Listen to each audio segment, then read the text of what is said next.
Alrighty, so you need a gaming laptop that's small enough to fit in your cute little lunch pail. Sweet, well, let me introduce you to the late 2019 Blade Stealth 13 that packs a GTX 1650 Max Q.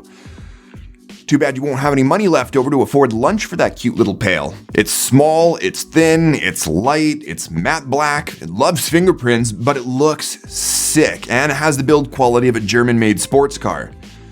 You know, because Germans are really good at making cars. That's a lame analogy. The specs list on my review unit includes Intel's new 10th gen U-Series i7, 16 gigs of RAM at crazy speeds for a laptop, and an NVIDIA GTX 1650 Max Q, which as far as I'm aware makes this the only 13-inch gaming laptop at the moment to include one. Now, you can get this with a 4K touch display, but that shoots the price up to like $2,000, and I'm sure it looks fantastic.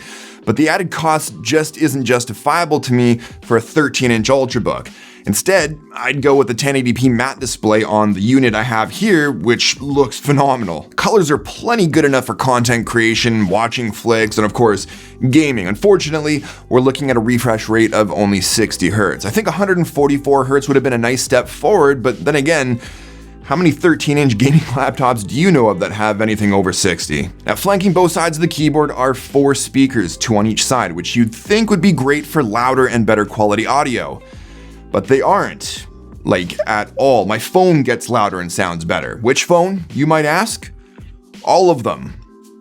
All of them. But speaking of the keyboard, I've always liked the font Razer's gone with. It's just clean looking. The enter key's pretty small, but I guess you gotta rejig things a bit on 13-inch laptops. Key travel distance is pretty short, but they have a nice little tactile bump to them. It's RGB backlit, and the lighting does look good, but it's only single zone. The glass surface touch style trackpad's got awesome finger glide. It's 25% larger than the previous generation, and it's big for a small laptop. The clicks don't sound like a bloody woodpecker, and it's running Windows precision drivers, so it's painless to use. I really like it. Now, there's a ton of I/O ports. So many, in fact, I lost count. So let's see, we've got 2 USB Type A ports, a USB-C 3.1 port, a single USB-C Thunderbolt 3 port, and an audio jack, and that's it.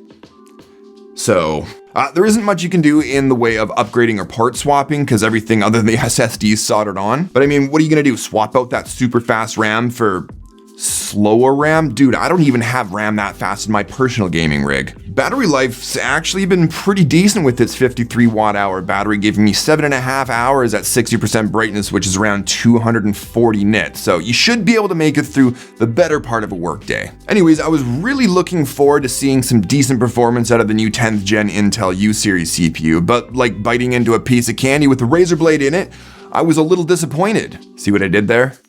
Because it's a Razer Blade?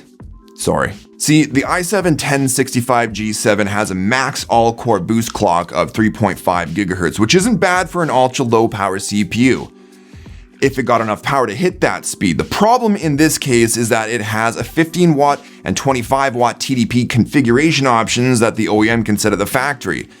And guess which one Razer decided to go with?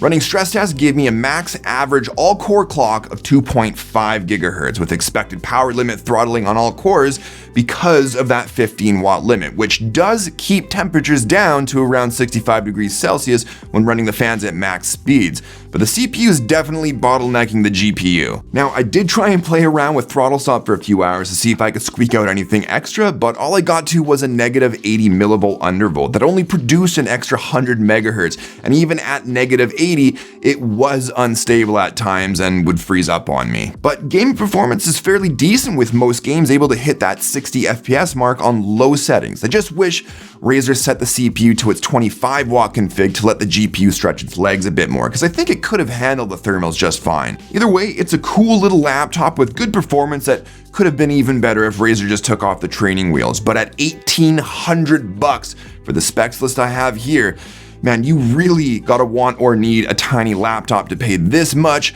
when there's options out there for 15-inch laptops that have like double or triple the performance for the same price or less. So let me know what you think about this one in the comments, but I think that does it for this one. Hopefully you enjoyed the video. If you did, show me some love with that like button, subscribe if you're new to my stuff, and don't forget to follow me on Instagram to see what I'm up to next. But thanks, as always, for watching, and I'll talk to you on the next one.